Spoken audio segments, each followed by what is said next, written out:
For the last 15 years, Bitcoin has been called two completely opposite things: a financial revolution and the biggest scam of the internet era. Some of the smartest investors in the world are buying it, and some of the smartest economists are warning people to stay away.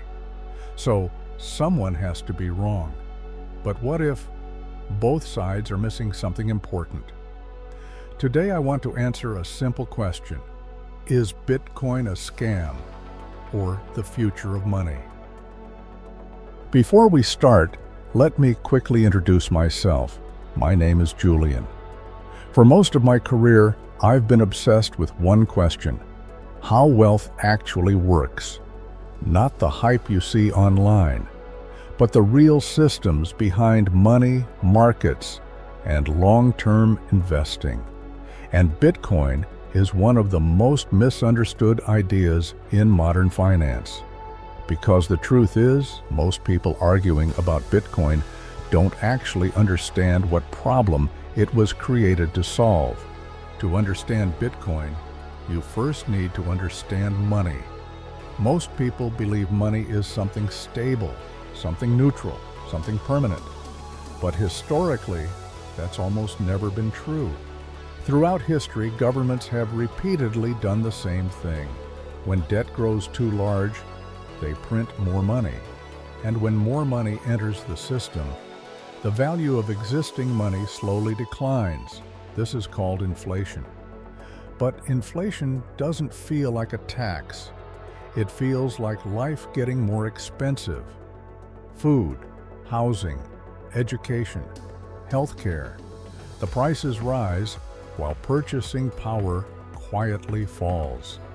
And over long periods of time, that silent erosion becomes massive.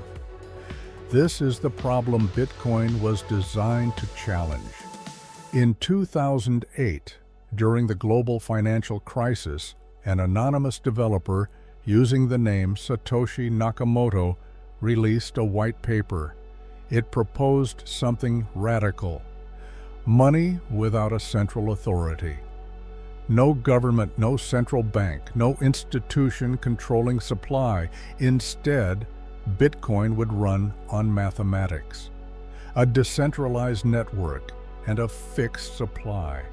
Only 21 million Bitcoin will ever exist. Not 21 million today. Not 21 million this decade, ever.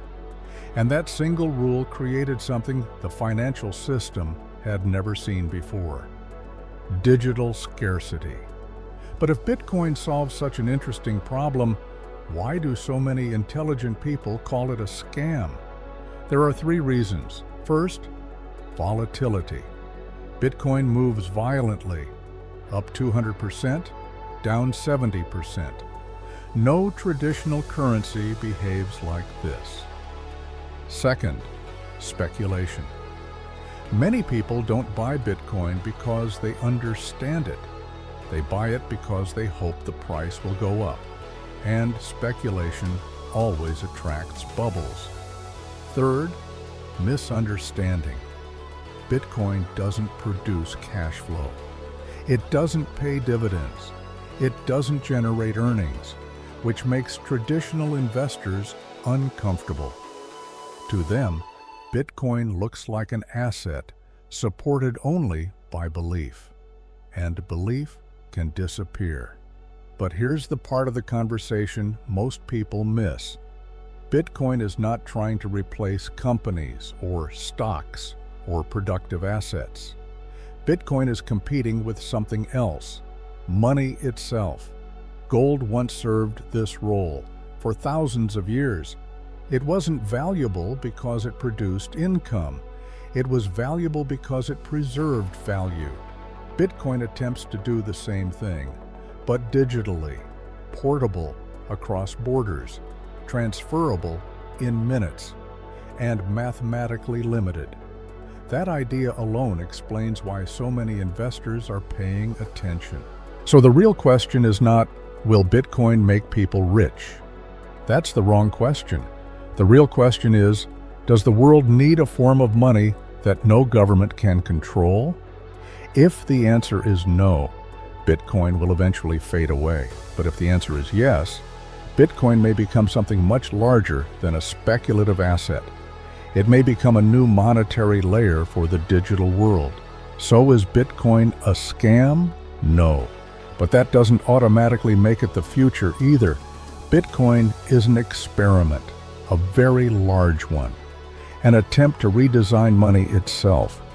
And like all experiments, its final outcome is still uncertain. But what is certain is this: the conversation Bitcoin started about trust, money, and financial systems is not going away. And understanding the conversation might be one of the most important financial skills of the next 20 years. Whether Bitcoin succeeds or fails, the idea behind it has already changed how the world thinks about money. And sometimes, an idea can be more powerful than the asset itself. Thanks for watching. And if you enjoy deep conversations about money, wealth, and long-term thinking, subscribe to the channel, because the most important financial ideas are usually the ones people talk about the least.